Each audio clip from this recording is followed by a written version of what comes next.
وہ آخری ابو عبداللہ تھا نا بدبخت، جس نے وہ ملکہ زابیل اور ڈی فرنینڈو سے رابطہ کیا اور ان سے دوستی لگانی چاہیے، تو جب وہ غالب آئے، آپ سنیے تاریخ کتنی دردناک ہے،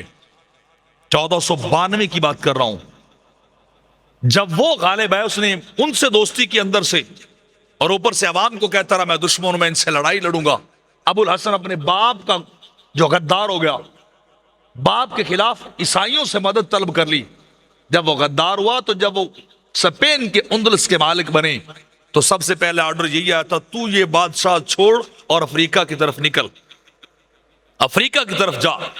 تو جب وہ نکالنے جانے لگا نا، 800 سالہ بادشاہت کا وہ وارث جانشین تھا، لیکن یہودیوں اور عیسائیوں کا دوست تھا، یہود و نصارہ کا دوست تھا، ان کے ساتھ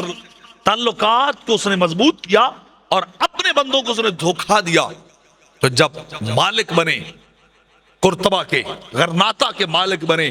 سب سے پہلے یہی آرڈر دیا تھا ڈی فرنینڈو نے اس نے کہا ابو عبداللہ یہ اب چھوڑ، یہ بادشاہ تیری نہیں رہی، اب یہاں تسلیس والے رہیں گے۔ تو نکل کے جانے لگا، تو جب گیا نا سمندر کے کنارے پہ جہاں جہاز اس کا انتظار کر رہا تھا جلا وطنی ایگزائل کے لیے، تو پلٹ کے پیچھے رویا، محلات دیکھے قرطبہ کے، 800 سال کے محلات ہمارے بزرگوں نے حاصل کیے تھے، انہوں نے عیسائیوں کو شکست دی تھی اور یورپ فراز تک پہنچے تھے،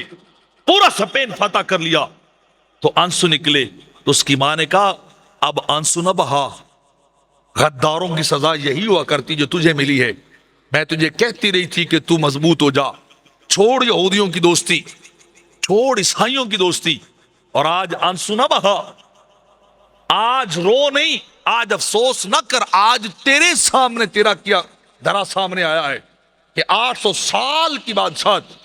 اور حکمرانی سے تجھے جلا وطن کر دیا، جنہیں چند سو نے آ کے شکست دے دی تھی۔